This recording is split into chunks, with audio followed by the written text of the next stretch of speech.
What's up, everybody? I'm sitting here with Nick Grant. How are you doing? I'm good. How you feeling? I'm good. Finally got the interview. You a busy man. Finally, just taking my time, just enjoying life, soul searching. Okay. What you soul searching for? Man, just peace, That's the ultimate goal. All of this stuff is cool and cute, but, peace is the ultimate thing that I aspire to have. Okay. Yeah. Now, your album, Dreaming Out Loud. Why did you name it that? I felt like at the time a lot of the stuff that I was, praying for and wanting was happening, in high volume. It was like, God was giving everything that I was praying for and asking for in my career. So I just felt like I was dreaming, at high volume, dreaming out loud. So, yeah. Yeah, speaking about taking your time, I felt like when I first discovered you, it was later on in your career. I felt like it was Return of the Cool, but I felt like I was late when I heard Return of the Cool. And I'm like, this is classic. I heard it, I want to say maybe a year ago. Yeah. It's not too late. It's not too late. You probably a year late, but it's all good. Yeah. I was listening to the album and I'm like, who is this guy? And then I started like researching you and I'm like, okay, he's from the South. Like, 'cause you're from South Carolina, like a small city. Yeah, very small city, population like 5,000 people, but I moved to Atlanta when I was 14, so some people consider me from Atlanta as well, but South Carolina is my birthplace, so I know more about that than anything. Yeah, it's Watersboro. Walterboro. Now, what were you doing out there before you started actually rapping? I've been rapping my whole life. I've been into music my whole life. From my father playing stuff around the house, my mom, my granddad just playing different records, and cousins put me on to hip hop. My brother was playing it around the house. I've always been into music. Like even if I was before I was writing, I was just into music. Like yeah. So you have some good people on the album. You have Stacey, is it Barth? Yeah, Stacey Barth. Yeah. Stacey Barth, which is also on Nipsey Hussle's album, Victory Lap. You have Dram. You also have Yo Gotti. And then you have DJ Khaled. How did DJ Khaled come about? Me and Khaled got like mutual friends, so it was just bound to happen.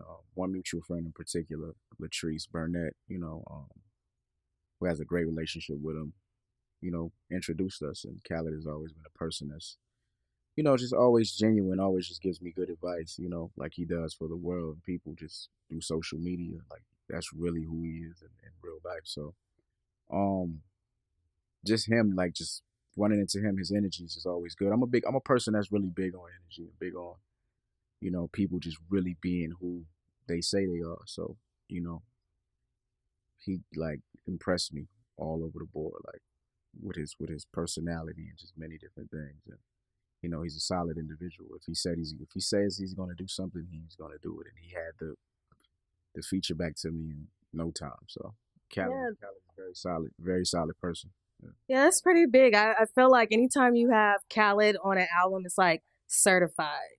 Right. Yeah, absolutely. I feel like everything he touches is gold. And I'm not just saying that because he's on my album or somebody that helped me out, but he's somebody that's, been working for a very long time. Like, and he shows you that, if you stick to what you believe in, at some point you're gonna break through and it's gonna happen for you. So yeah, very very good person to look at and just get the blueprint from, and on how to make records, on how to market yourself, on just a lot of different things. I look up to him a lot. Now, I do have a few tracks off the album that are my favorite. Definitely Black Woman.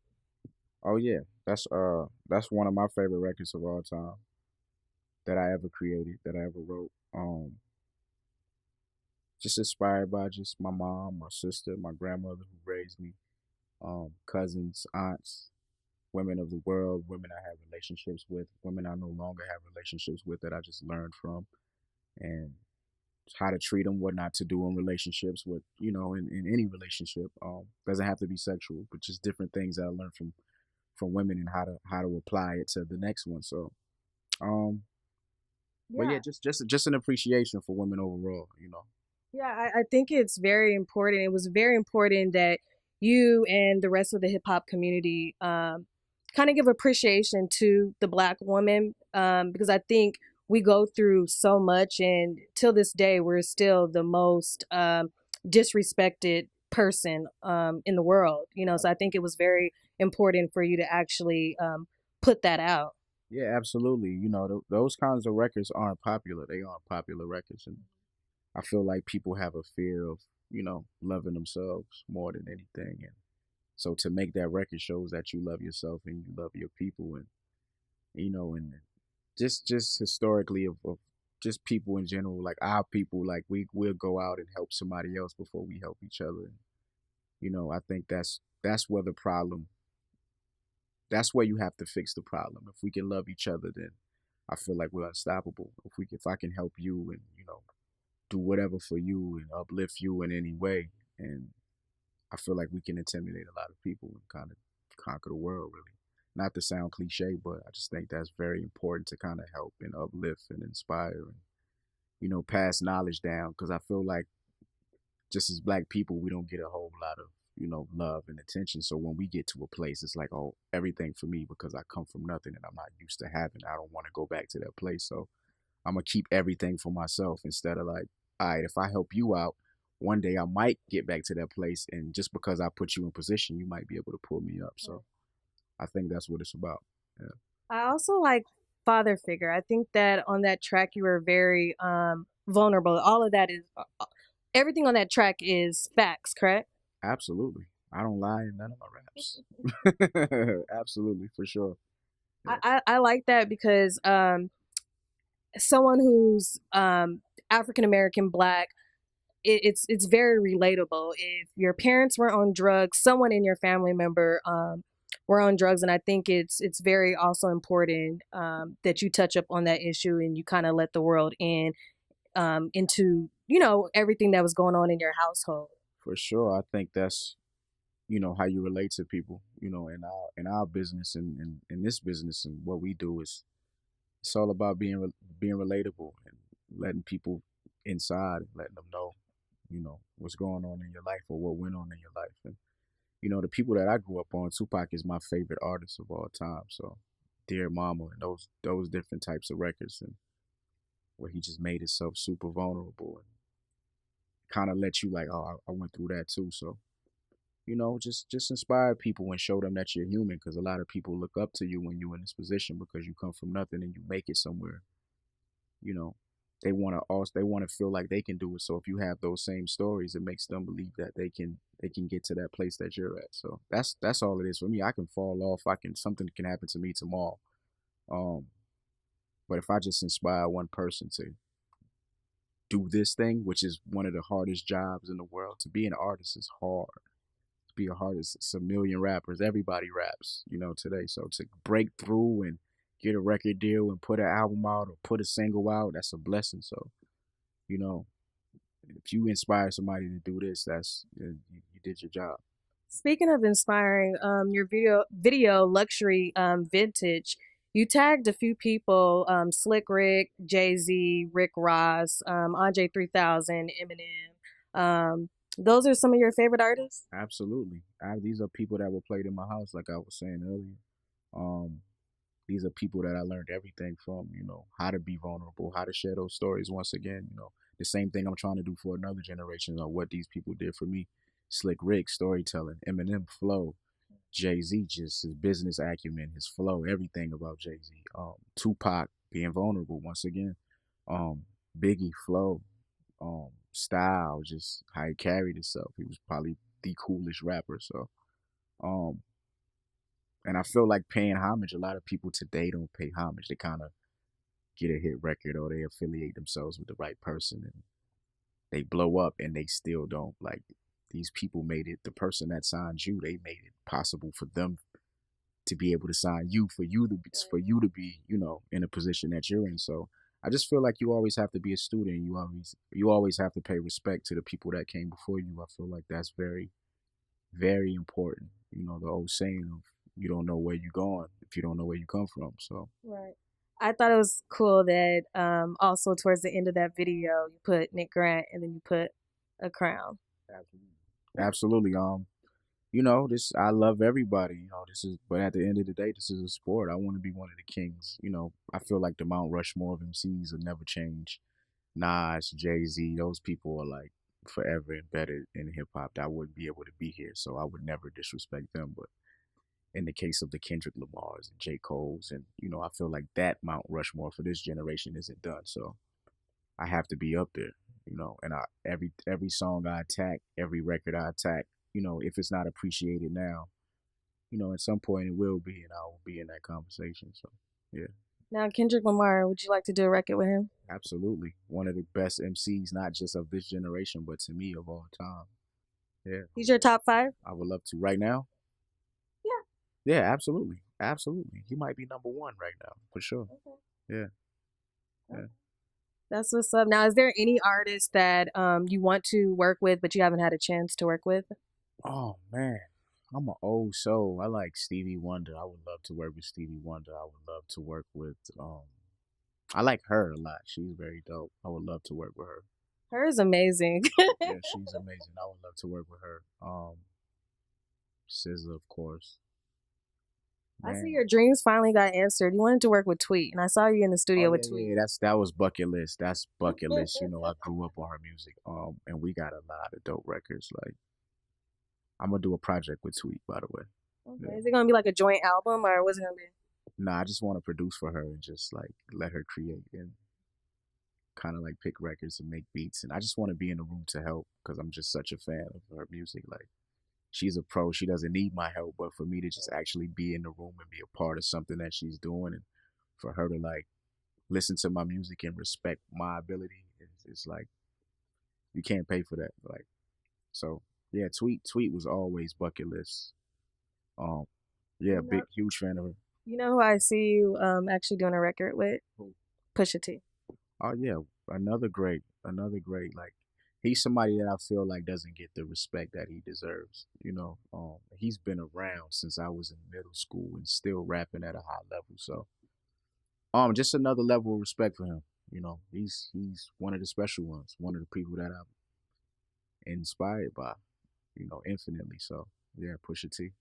So if he called you, would you just drop everything you was doing to do the record? Pusha T, Yeah. absolutely, absolutely, for sure. Just because, not because it's weird for me because it's like not because you're a Pusha T, but it was certain things that I went through that your music helped me escape. Just for that alone, I feel like I'm indebted to you. So yeah, I would drop everything and go do those records if I was inspired by you at a certain point or even today.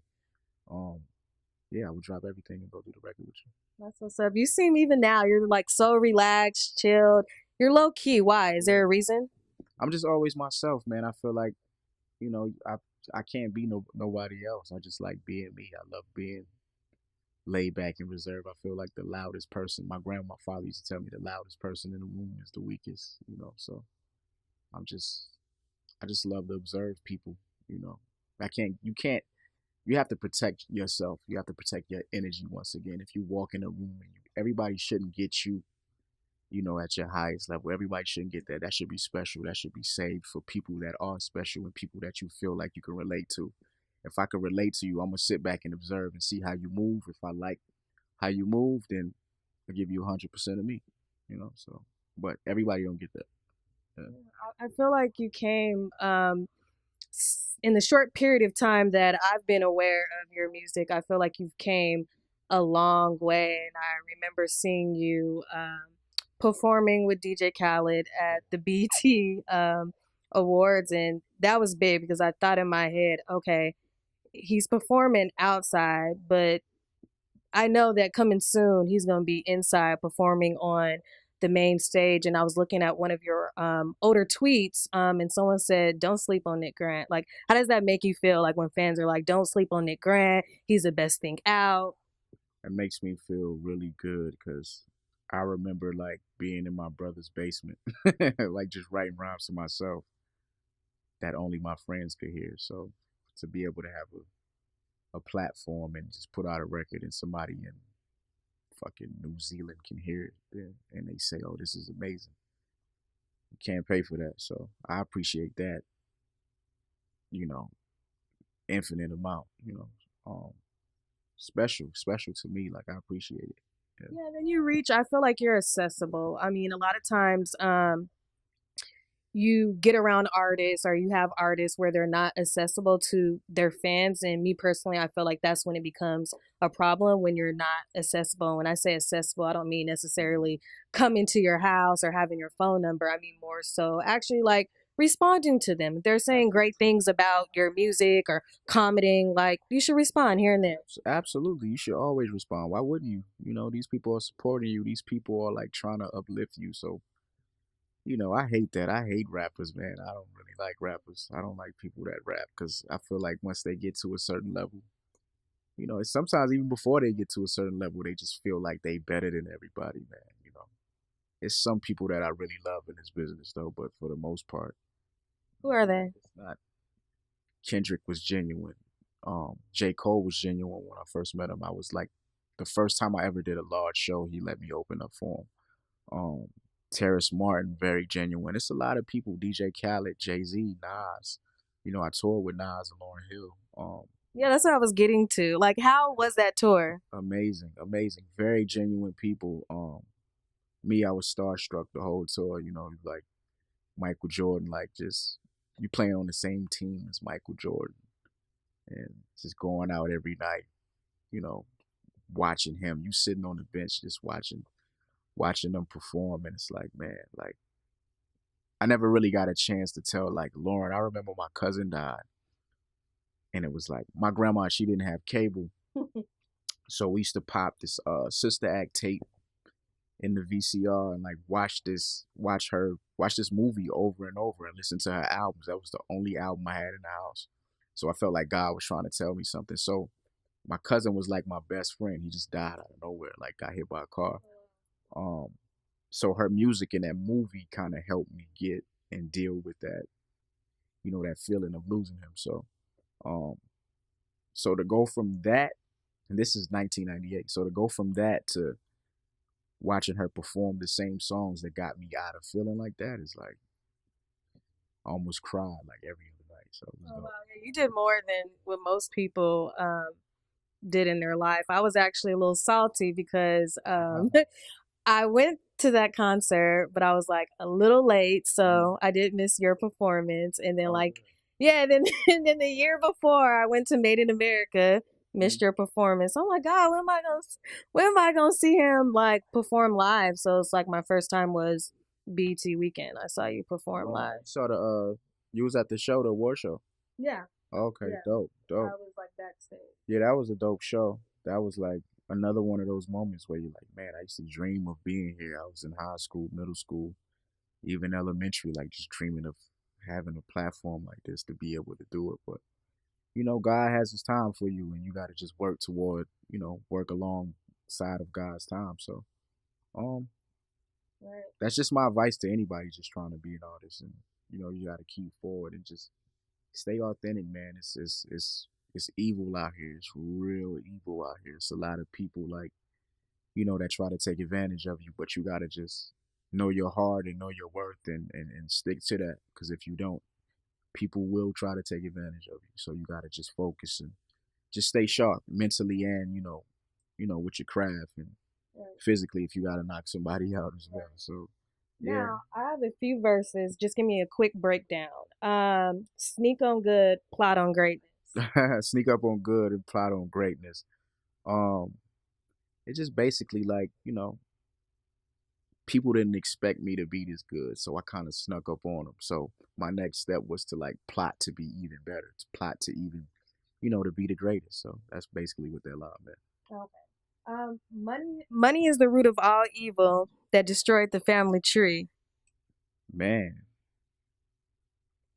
I can't speak for like other races of families, but a lot of my friends, in the black family, you see people double cross you, even family members. Like I got family members that don't even talk to each other over money, which is like the silliest shit ever. Um, so yeah, basically, money come into any relationship. I feel like money can tear apart if you let it.